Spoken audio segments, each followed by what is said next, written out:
Arya Stark was never meant to sew gowns or smile politely at lords. Her instincts were sharper than most boys, her curiosity endless, her sense of justice bone deep.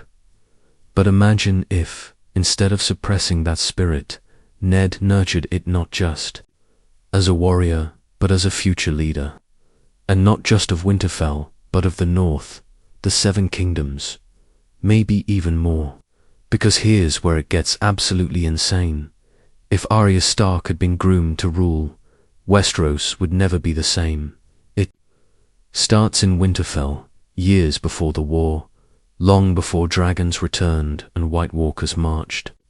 Ned Stark watched his daughter sparring with wooden swords behind the stables.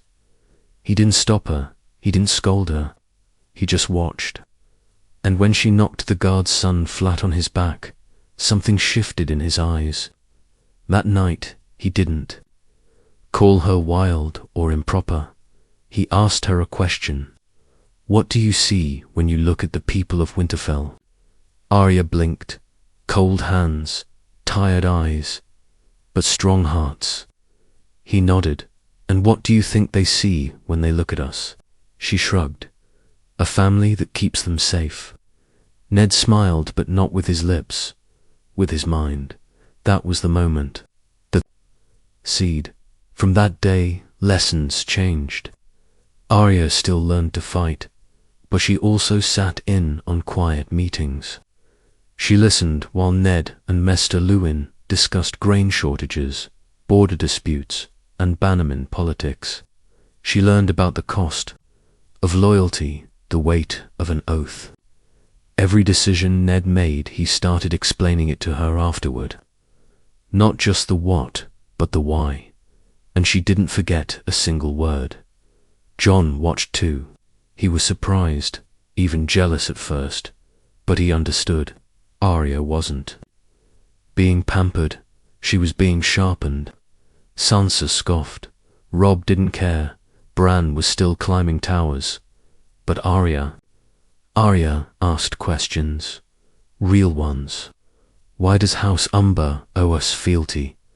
Why don't we just trade with White Harbor ourselves? Why didn't you execute Ser Wymar yourself when he disobeyed your order? And Ned answered every time. She stopped being the girl with a needle. She started becoming a woman with an edge. But here's the part that changes everything. When they went south to King's Landing, Ned didn't leave Arya to chase cats or eavesdrop. He brought her into the Red Keep's politics. Not openly, not in the court, but in whispers, in shadows. Littlefinger noticed. Varys took an interest. Even Renly Baratheon once called her the wolf cub with a lion's gaze. She asked questions. No child should. Why does the small council meet without the king? Why do the Lannisters smile when they lie? When Arya saw how the game was played, she didn't flinch. She learned she was in the room when Ned debated confronting Cersei with the truth about her children. Not just listening, speaking. Why give her time to plan? She asked coldly. You wouldn't give a traitor in the north a day to gather steel. Ned hesitated. He looked at her. And that's the moment right there when history could have twisted, because what if he listened? What if Ned Stark, instead of playing the honorable fool, made his move before Cersei could strike? What if Arya's brutal clarity gave him just enough edge to act? Cersei would have been taken by surprise. Jaime might have fought back, but with the city watch already turned by Ned's faster hand, it wouldn't have mattered. Littlefinger wouldn't have had time to betray him. The throne room wouldn't run red with Stark blood. Instead, it might have seen gold chains around a queen's neck, and Joffrey gone or locked away. Or worse, because if Arya Stark was learning power, she wasn't going to spare someone who mocked it. But wait, this is where it gets even darker. Just when things seem secure, Littlefinger adjusts. He whispers, Sansa is still in play. Cersei has friends. And Arya. Arya starts becoming something far colder than a northern girl with a sword. She starts thinking 3 steps ahead. She watches how Varys trades secrets like coins. She sees how Pycelle pretends to be slow. She knows the world is full of masked sand. She's ready to wear her own. You still with me? Because here's the twist. Arya convinces Ned not to return to Winterfell at all. She sees the board. She knows if they leave, the Lannisters regroup. The realm tears itself apart. The North gets burned anyway. She looks at her father and says, "You always told me to protect our people. That means staying where the danger is." And Ned, haunted by his failures, by what happened to his sister, to his father, to Rhaegar and Robert, he listens. He stays. He forms a council of his own. Maester Luwin is sent for. Jon Arryn's old allies are summoned. The North's banner are called quietly, carefully, and Arya. Arya becomes the face no one sees, but everyone fears. Rumors spread in court that Stark has a shadow, that some say she's the true warden of the North, that she whispers things to lords that make them tremble. Some call her the Little Wolf, others call her worse. But while the realm speculates, one thing becomes clear. Arya isn't just Ned's daughter anymore. She's his legacy, and Westeros is about to find out what happens when a girl born for blood learns how to rule. The realm moved like a restless storm after Ned Stark refused to return north. The news spread quickly. The hand of the king had defied the queen. Cersei was under house arrest in the Red Keep. Joffrey was confined to his chambers and the city. Watch now answered only to Lord Stark. The North had not withdrawn, had taken root. At first, the lords of the court were stunned. Silence reigned in the small council. Littlefinger vanished for 3 days. Varys smiled more than usual, but said less. Grand Maester Pycelle muttered about treason in one breath and duty in the next. Renly Baratheon whispered to Seer Loras about gathering forces, but even he seemed hesitant. No one had expected Ned to strike first, but it wasn't Ned who had changed. It was Arya. Behind closed doors, she watched everything. She asked about grain shipments to the Crown lands, coin reserves, in the treasury, and Bannerman loyalty. She sat quietly behind the curtain while Ned met with the gold cloaks. When he finished speaking, she would give a glance, a word, sometimes a single nod. The men began to notice. She was only a girl, but she had her father's eyes and something sharper behind them. Sansa wept in her chambers. She begged to see. Joffrey pleaded for mercy. Arya wouldn't even look at her. Not yet. Not until she understood the danger of foolish love in a kingdom that devoured innocence. She thinks love will save her, Arya told Ned. But it won't. Not here. Arya wasn't just learning the game anymore. She was playing it. Robb received a raven with his father's seal and Arya's writing neat, clear, direct. Do not march south. Not yet. Hold your forces. Prepare the bannermen. Trust only those who bled for House Stark in winter. And he obeyed. Because Arya's words carried the quiet steel of leadership now. She wasn't requesting. She was commanding. Meanwhile, in King's Landing, the Lannisters reeled Tywin. Upon hearing of Cersei's capture and Joffrey's humiliation, did what he always did. He gathered gold and men. He summoned Jaime. He swore vengeance. But the Lannisters had underestimated the Starks' willingness to break the rules. They thought Ned would crumble without honor to lean on. But they didn't realize Arya had become his spine. Arya made the first deal with the Tyrells. Not with Renly, not with Loras, but with Lady Olenna. In a quiet corner of the gardens, far from prying ears, Arya told the Queen of Thorns exactly what she intended. "You don't need Joffrey to put Margaery on the throne," Arya said. Olenna raised an eyebrow. "And who would wear the crown, then?" "You," Arya didn't smile. "I'm not made for crowns, but I'll decide who wears one." And just like that, alliances began to shift. But hold on, because this is where things really get wild. Jon Snow received a raven at the wall. It carried no seal, no signature, just a single sentence: "Do not take the black until I call for you." He read it 3 times, heart pounding. Arya, it had to be. She was warning him, or guiding him, or both. But the words weren't a request. They were a warning. And Jon began to wonder, was something rising in the south that could make even the Night's Watch seem less urgent?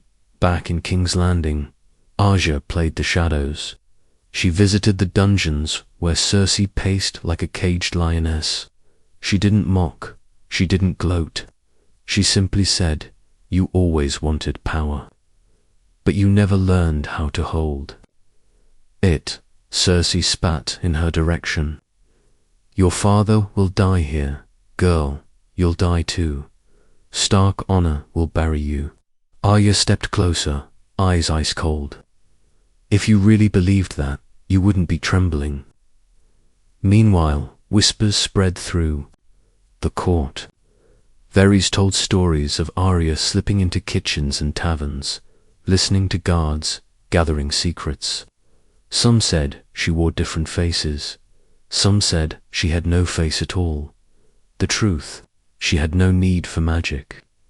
Her power came from precision, from knowing exactly when to speak and when to disappear. Tension twisted the air in the Red Keep like a drawn bowstring. Every corridor echoed with uncertainty.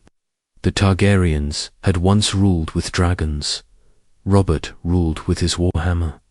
But the Stark girl, she ruled with silence. And silence scared them all. And then came the first real test. Tommen was found dead, in his chambers, poison, a small, sweet plum on his plate. No one claimed responsibility, but every noble eye turned to Arya. Even Ned, he searched her face, his voice low and heavy. "Did you do this?" Arya didn't blink.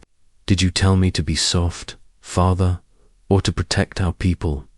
"Silence," Ned said. "Nothing, but that was answer enough. Because here's the thing. Arya hadn't killed Tommen, but someone had someone trying to frame her. Someone who feared what she was becoming. And that meant the game had shifted again. Now, war wasn't coming, it had already started. The Red Keep locked itself in fear. The death of Tommen sent ripples through every stone wall and golden hall. The nobles whispered of poison, of shadows with northern eyes. And while Cersei raged in her cell, screaming her son's name and spitting curses at the Starks, Arya sat in the Tower of the Hand with a map spread before her. Her fingers traced the riverlands, then drifted toward Harrenhal. "The first fire always burns from within," she said aloud.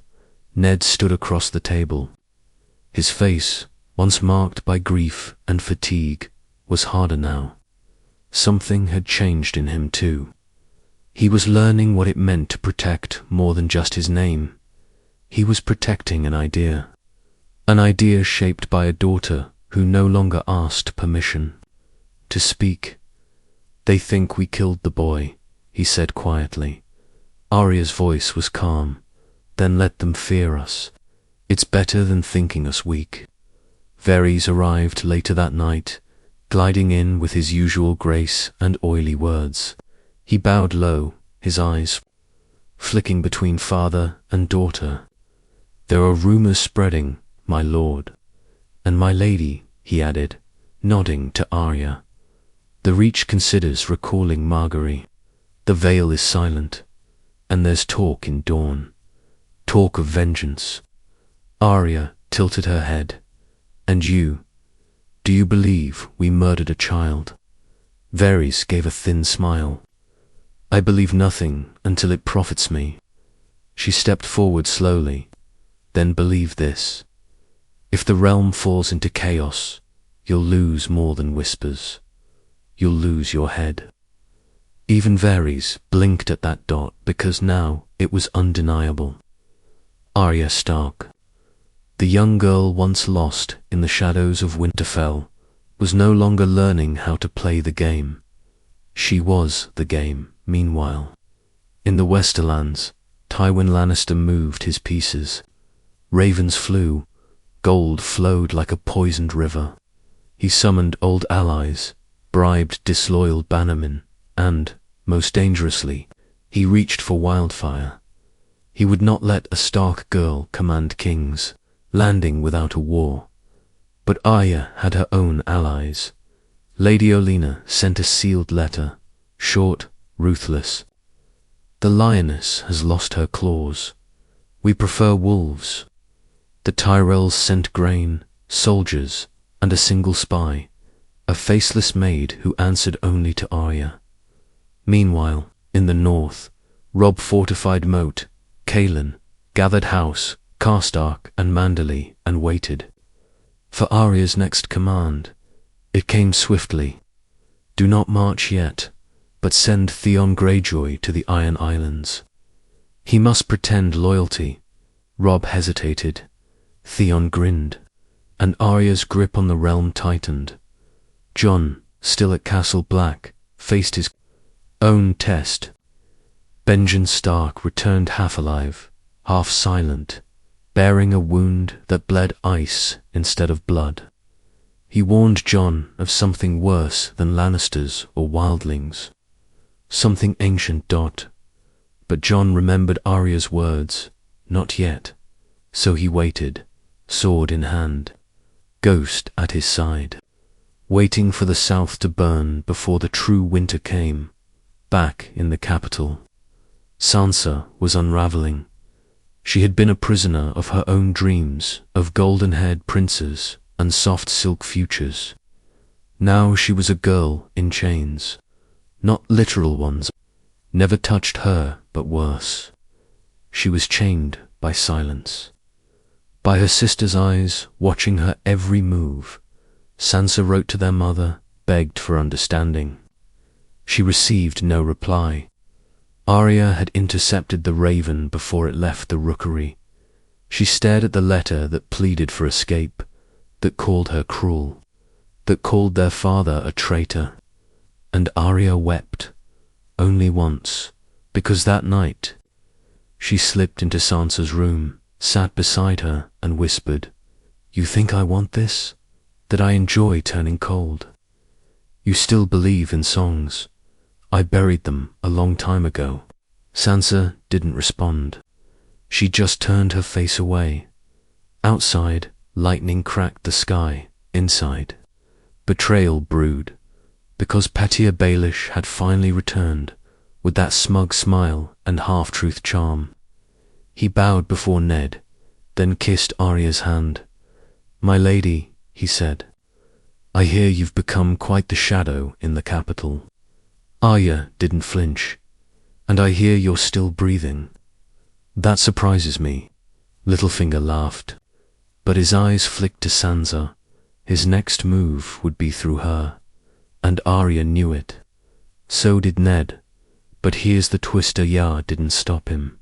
She let him whisper, let him scheme, because sometimes you needed the poison to reveal the rats. Now the court was splitting down its spine. Some stood with the Starks, quietly, carefully. Others fled to the west or sent ravens to Tywin, and a few simply disappeared. One by one, no bodies, no screams, just vanished. Arya's spy network built through the kitchens. The stable boys, the forgotten, had become something more, a living net of eyes and ears.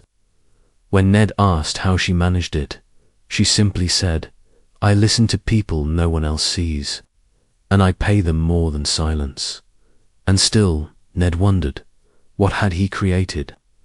But he never voiced the thought, because deep down, he already knew the answer. He hadn't created Arya's darkness. He'd only given it purpose, and now, the last move of the game's first phase was about to fall, because Stannis Baratheon had landed in Dragonstone, and he sent a raven not to the king, not to the small council, but directly to Arya Stark. The raven bore no seal, just a scrap of parchment, rough and soaked from salt spray, but the words written on it struck like a blade across a throat. "The throne does not belong to children or whores. We will speak. You may come to Alone, SB Arya read the message 3 times. Then she folded it, tucked it into her sleeve, and said nothing for the rest of the day. Not to Ned, not to Varys, not to even the shadows she had grown so skilled at moving through. But that night, when the Red Keep fell quiet and the moon turned pale above Blackwater Bay, she climbed the stairs to her father's chambers. He was writing letters, orders, strategies, trying to hold together a realm on the edge of collapse. When she entered, he looked up, not as her father, as the hand of the king. "I need a ship," Arya said flatly. Ned leaned back, eyes narrowing. "Where are you going, Dragonstone?" He stood, alone. "That's madness. He asked for me, not you, not the crown, me." Ned's voice dropped. "Arya, do you know who he is?" "I know exactly who he is. He's the last man in Westeros who believes in law more than blood. And right now, he's not sure which I belong to." Silence hung heavy, the kind that splits hearts in two. Then Ned said the only thing he could. "Take 2 guards. Nothing more." She didn't argue. 2 days later, the ship cut through churning waves, rain slicing the sky. Dragonstone loomed like a stone claw, black and unforgiving. Arya stepped off the boat, dressed in grey and black, no sigils, no silk, no Stark wolf. On her chest, just steel in her boots and cold in her eyes. Seer Davos met her at the shore. He looked surprised. "You're younger than I thought, and you're missing fingers. We all carry something." He liked her instantly. They walked up the stone stairs in silence. Arya's breath came slow, measured. She wasn't afraid of Stannis, but she respected him, because, unlike the lions, snakes, or even her own family, Stannis didn't lie. Inside the chamber, Stannis stood at the window, looking out at the sea. The firelight threw hard shadows across his face. His sword hung at his hip, untouched. "You came," he said. Arya nodded. "You asked." He turned slowly. "Tell me, girl, why do you rule?" "I don't. You act as if you do." "I act because no one else will." Stannis stared. That cold, judging stare that broke lesser men. But Arya didn't flinch. "King's Landing is a pit of cowards and liars," he said. "You've made order where there was none. But you support a dead king's son. I support my family. I support peace." Stannis' voice darkened. "Peace? There is no peace while Lannister blood poisons the throne." Arya stepped closer. "Then what do you want from me?" He didn't hesitate. "Surrender the city. Let me take what is mine." She laughed once, sharp, dry. "You'd burn half of King's Landing to take it. What then? Sit on ash? Rule bones, Stannis' jaw clenched. I will give justice to the realm, and I will give it a future. They stood, inches apart, ice and fire, duty and defiance. And then something unexpected happened. Stannis spoke softly. You are not your father. No, I'm not. You're more dangerous. That was not an insult. It was the highest compliment he could offer. Arya turned to leave. But just before she reached the door, Stannis said, when the day comes, and it will. Come, choose wisely. Stand in my way, and I will cut through you. Arya didn't turn round. Then you'd better sharpen your blade. Back in King's Landing, Ned waited anxiously. Every hour felt like a noose tightening. When Arya returned 3 days later, soaked and silent, she handed him a piece of parchment. What is it? He asked. A warning. He's coming, with fire and steel, and us. Arya met his gaze. We'll be ready, but we don't fight him in the streets. Where, then? She looked at the throne room. In the story, we rewrite the ending before he even arrives. That same night, Arya sent 5 ravens, one to each of the great houses, not already knee-deep in blood. Her message was simple. Stannis brings justice. Through fire, we offer it through unity. Choose your king or choose your grave. One went to River Run, one to White Harbour, one to Sunspear, one to Highgarden, and the last, straight to the Vale, where little Lord Robin still sat, too young to rule, and yet old enough to choose a side. And here's the crazy part.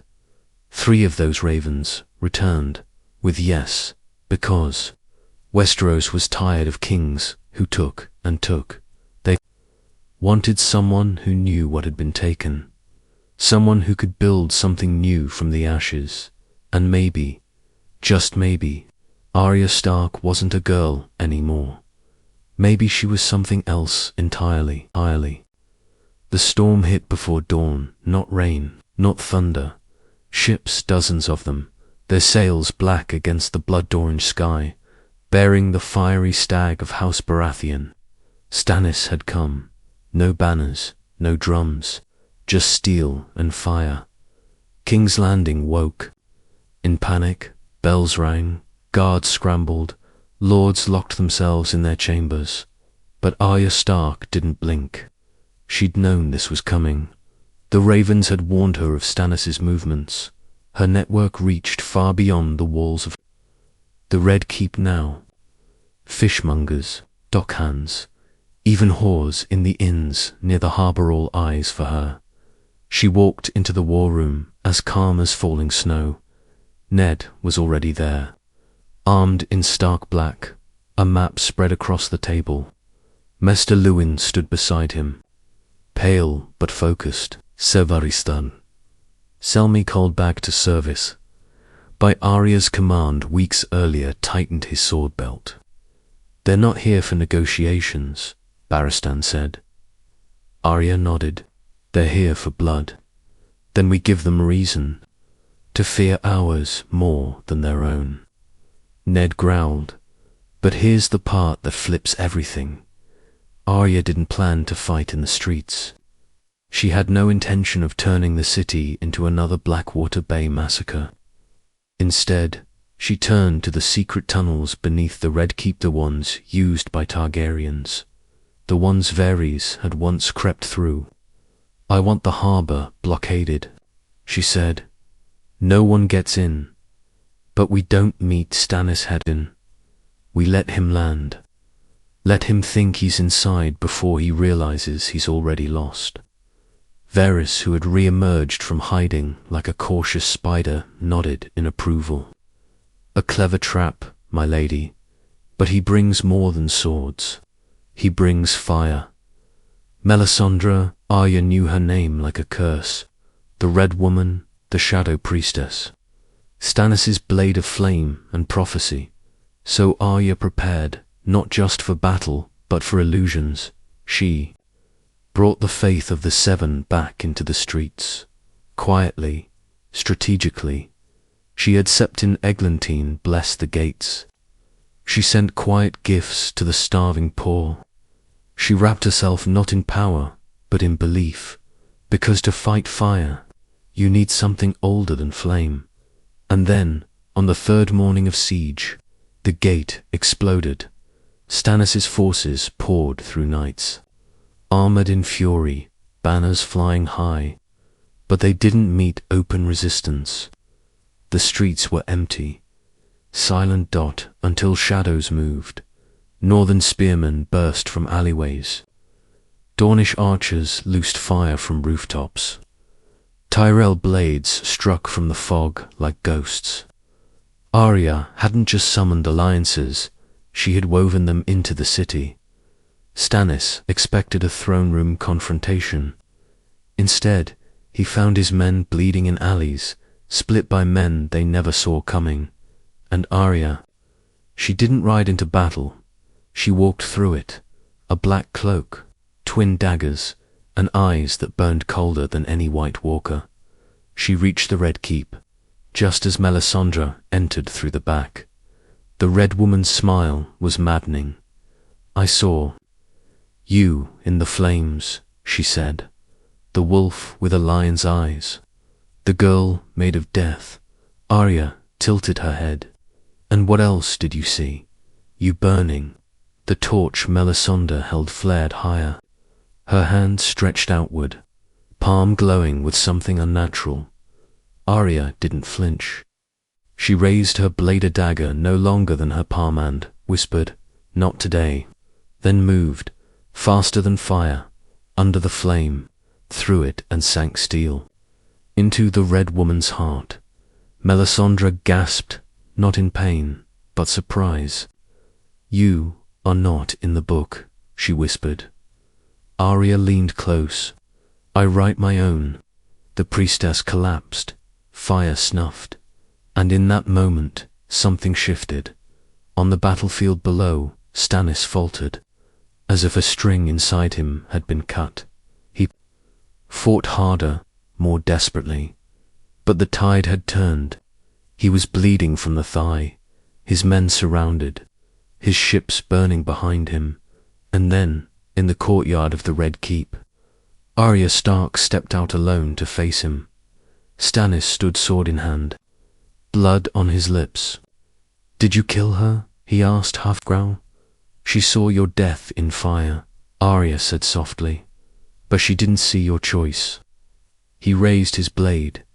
"I am the rightful king, and I am the one standing in your way." They circled, but before swords met, Ned stepped forward. "Enough. It ends here. No more kings. No more thrones built on corpses." Stannis looked between them. Arya, Ned, the tower that loomed above them. He dropped his sword. "You'll regret sparing me," he said bitterly. "I don't plan to," Arya replied. "You won't leave this city again." Stannis was taken in chains.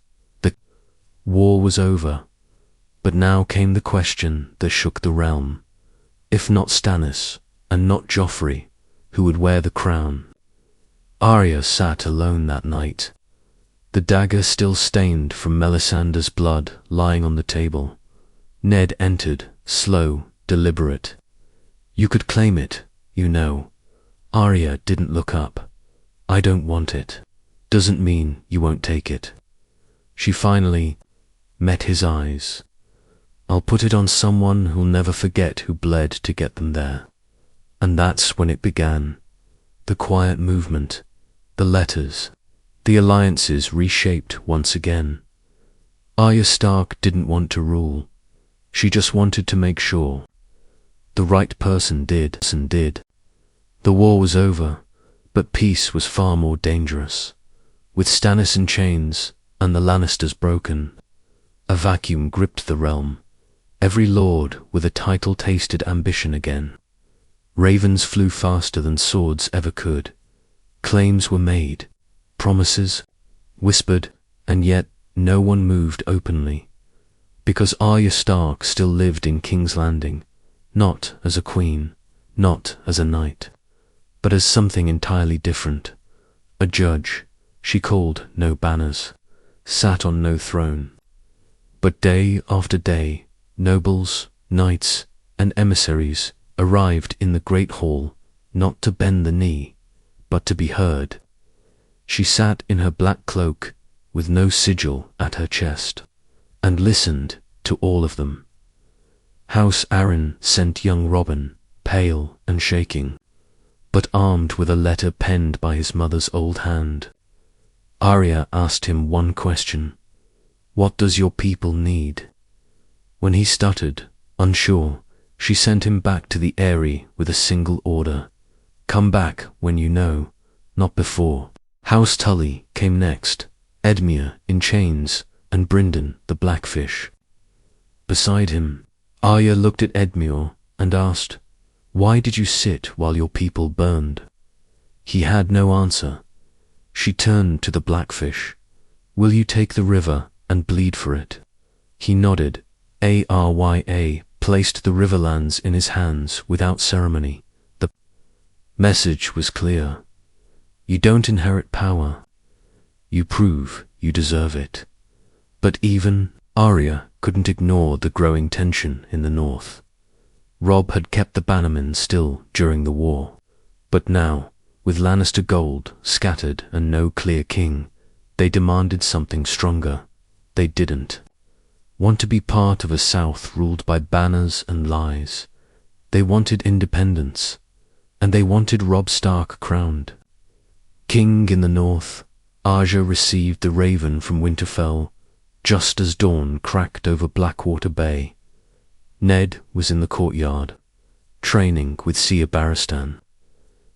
When Arya handed him the letter, his hands froze mid-parry. He read it in silence, then asked quietly, "And what do you want?" Arya looked northward, toward the cold winds that had always felt more like home. "I want Robb to have what we never did, a realm that listens." Ned nodded. "Then we let him go."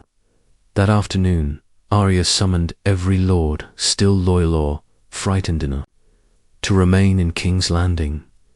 She stood at the center of the Iron Throne Room, not on the throne. In front of it, behind her, it stood empty, untouched. "The realm is broken," she began. "Too many men have sat here thinking it made them gods." She turned slowly, looking at every face. "Stannis will live, but never command again. The Lannisters will be stripped of land and power. The Tyrells, the Martells, the Tullys, the Arryns, you will rebuild your own regions, as equals. No more crown, no more king." A wave of murmurs broke the stillness. Confusion, disbelief. One lord shouted, "And who keeps the peace if there's no king?" Arya didn't blink. "You do, or you lose everything again." Varys, standing in the shadowed archways, smiled to himself. Chaos had never been so disciplined. And then Arya announced her final play, a council, not of the noble-born, but of those who had bled on the field, in the kitchens, in the shadows. Each region would send one voice. The first great council of Westeros would be formed not to crown a ruler, but to govern the realm. And who leads it? Someone dared to ask. Arya stepped aside, and Ned Stark stepped forward. Not with pomp, not with banners, but with a quiet strength that shook the room. The realm didn't cheer, they exhaled, because they knew the war was over. And this time, no throne stood at the end of it. Arya watched her father take the floor. Her hands trembled slightly. Not with fear, with release. Because this wasn't her realm. She had simply held it long enough for it to become something better. She left the Red Keep before sunset. No ceremony, no farewells. Just a cloak, a pack, and her blades. Sansa met her at the stables. "You're really leaving?" she asked. Arya nodded. "There's nothing here for me now. I'm not made for peace." Sansa stepped forward, uncertain. "You scared me. You should have been scared of what I had to become." They didn't hug, but their eyes did the work. And then Arya rode away from the city, from the game, from the shadow of a throne that had swallowed so many lives. She passed the place where Ned first asked her what she saw in the people of Winterfell. She remembered cold hands, tired eyes, strong hearts. The world would never know the girl who never became queen, but the realm she saved. It would never forget her. Bonus epilogue. The girl who walked away from thrones, she was never seen in the capital again. Arya Stark, the girl who silenced kings and unmade queens, disappeared into myth, not with a sword, but with a choice. Some say she sailed west, past the edge of maps. Others swear she joined the faceless men once more, becoming death itself. A few even claim she walks the free cities, a ghost with no banner, no name, just a mission. But in the north, around fires in crumbling castles and quiet inns, they tell a different story. They say she came home, not to rule, not to kneel, but to remember, to walk the crypts of Winterfell, and whisper to the stone statues of those who died so she could live. She left no letters, no legacy, just silence. And yet every child raised in the New North knows her name, not as queen, not as princess, as the little wolf who didn't want the throne. So she took the world instead, because, in the end, she didn't win by playing the game. She won by breaking it.